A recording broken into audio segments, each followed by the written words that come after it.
Welcome inside another edition of Vikings Update. I'm Mark Potts, Sports Information Director at Valley City State University. Another jam-packed episode with basketball, indoor track, and field results. Our guest this week, Jill DeVries, head women's basketball coach. We'll talk about a 3-game homestand they have coming up, and of course how the North Star Athletic Association conference season has gone and will continue to go for the Viking women. That's all up next. We start with Viking women's basketball.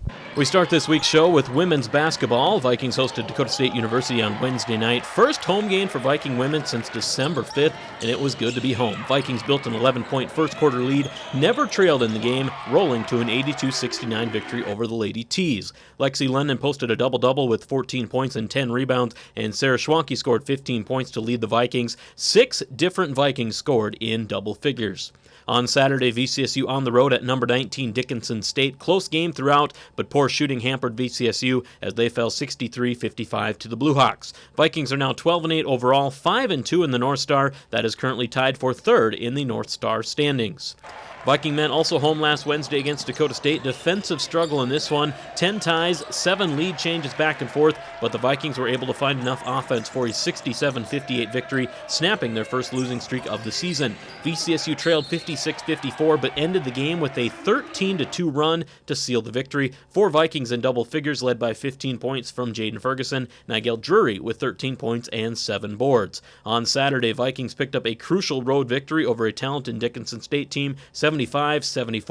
Daryl Howell with 18 points, Justin Galloway double-double, 10 points and 12 rebounds, and then Kevin Thomas and Elwood Ellenson combined for 16 points and 18 rebounds inside. Viking men now 18-6 overall, 6-2 in conference play. They lead the North Star standings and should move up into the top 20 in this week's top 25 poll. Both Viking basketball teams back home Wednesday, hosting Mayville State at 5:30 and 7:30. Television coverage on Beck Prime and radio coverage on 1490 KOVC. On Saturday, Viking women continue a 3-game homestand, hosting the University of Jamestown. Tip-off for the rivalry game, 4 p.m. Saturday. Radio coverage on 1490 KOVC.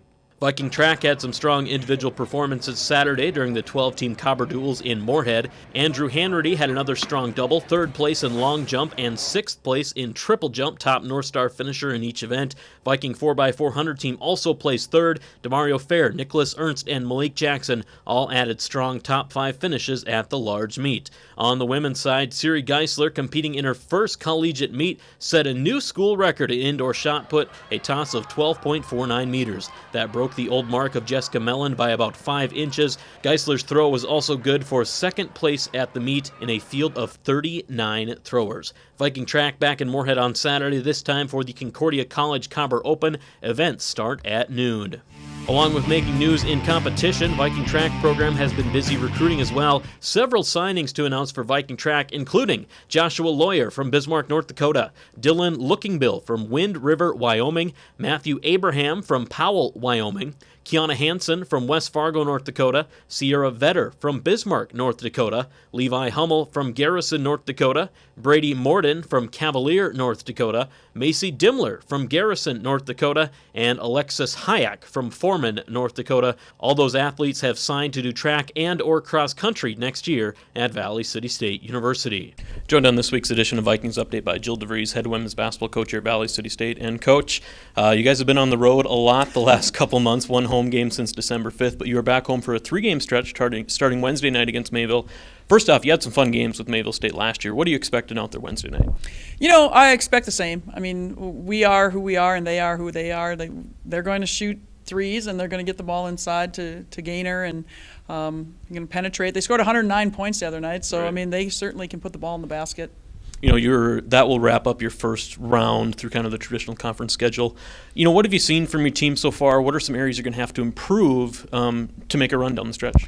You know, I think we played well on the defensive end. We've been a little inconsistent on the offensive end, and you know, we've had some growth with some young players, and they've done some really good things, but that they've been very inconsistent. And some nights, you know, we're getting double figures from them and doing a lot of good things, and then other nights they haven't showed up. And you know, really down the stretch here in February, you want to be playing your best basketball, and we're going to need, you know, all 13 kids to show up. Yeah, your 2 losses conference play so far to Jamestown, Dickinson State, 2 nationally ranked teams. What are your thoughts on having seen pretty much everybody in the North Star, the depth of competition this year?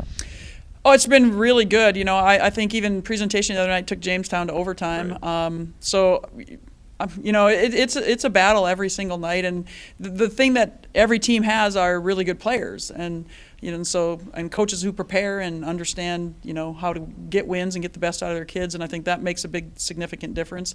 It won't be an easy February, even at home. We are looking forward to it. North Star women's basketball, good competition this year, always a fun time. Coach, appreciate the time. Good luck on your 3-game homestand. Thanks, Mark. We're happy to be home.